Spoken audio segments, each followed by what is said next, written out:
देखिए, देश के माननीय प्रधानमंत्री जी का नारा सबके ध्यान में होगा कि सबका साथ, सबका विकास, सबका विश्वास और सबका प्रयास।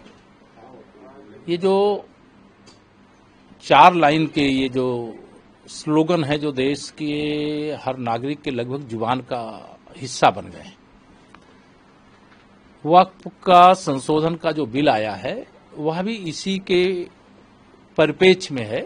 देश का विश्वास है, देश का भरोसा है कि माननीय प्रधानमंत्री श्री नरेंद्र मोदी जी के नेतृत्व में, चाहे वक्फ के संशोधन का बिल हो, चाहे अन्य कोई फैसले हों, वह देश के हितों को ध्यान में रख करके, देशवासियों के हितों को ध्यान में रख करके किए जाते हैं। इसे मुस्लिम विरोधी बताना, इसे हिंदूवादी बताना, इसे सरकार पे आरोप लगाना, ये कांग्रेस, समाजवादी पार्टी, तृणमूल कांग्रेस सहित जो इंडी गठबंधन का हिस्सा हैं, उन सब लोगों के द्वारा जो मुस्लिम तुष्टीकरण की घटिया, घिनौनी, देश विरोधी राजनीति की जाती है, उनको शायद ये आभास ही नहीं है कि इस तुष्टीकरण की राजनीति के अंत की पूरी तरह से शुरुआत हो गई है और उसका अंत होने जा रहा है।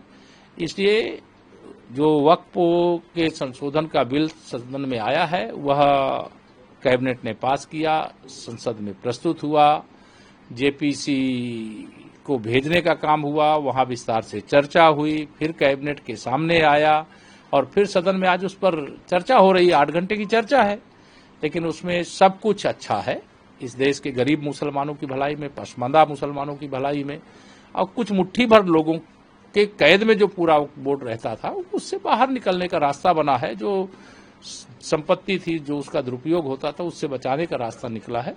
इससे कांग्रेस बेचैन है, सपा बेचैन है, टीएमसी बेचैन है, डीएमके बेचैन है। लेकिन मैं ये कहता हूं कि यह लड़ाई वक्फ बोर्ड संशोधन बिल की नहीं है, कांग्रेस और तथाकथित जो तुष्टीकरण करने वाले राजनीतिक दल हैं उनके बीच की आपस की लड़ाई है। सर, विपक्ष जो है, जैसे कि अखिलेश यादव हुए या और कांग्रेस के लोग हुए, तमाम इस पर आपत्ति जता रहे हैं। अखिलेश यादव का कहना है कि वो पढ़े ही नहीं होंगे। मैं आपको बता दूं, ना श्री राहुल गांधी और न श्री अखिलेश यादव और न जो विरोध करने वाले हैं, उन्होंने जो संशोधन आया है उसको पढ़ा ही नहीं होगा।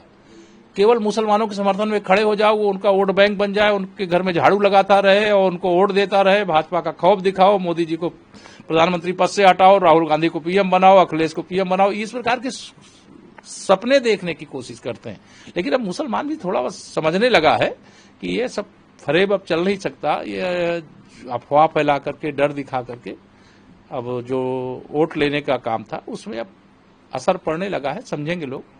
और यह बिल बहुत शानदार है, इसका स्वागत है। एक आखिरी सवाल है sir, all India Muslim personal law board, इस तरह के कई मुस्लिम संगठन विरोध कर रहे हैं, हाथ में काली पट्टी बांध। कभी भी देखिए, कोई विरोध करने की, लोकतंत्र है, लोकतंत्र में विरोध कोई करता है, कोई समर्थन करता है। बिल आया है, सदन में उस पर चर्चा चल रही है और मुझे पूरी उम्मीद है कि संशोधन के साथ यह बिल पास हो जाएगा। अगर इसमें नहीं, वो राष्ट्रपति जी के पास जाए, चाहे वो अपने राष्ट्रीय अध्यक्ष के पास जाए, उससे क्या फर्क पड़ता है।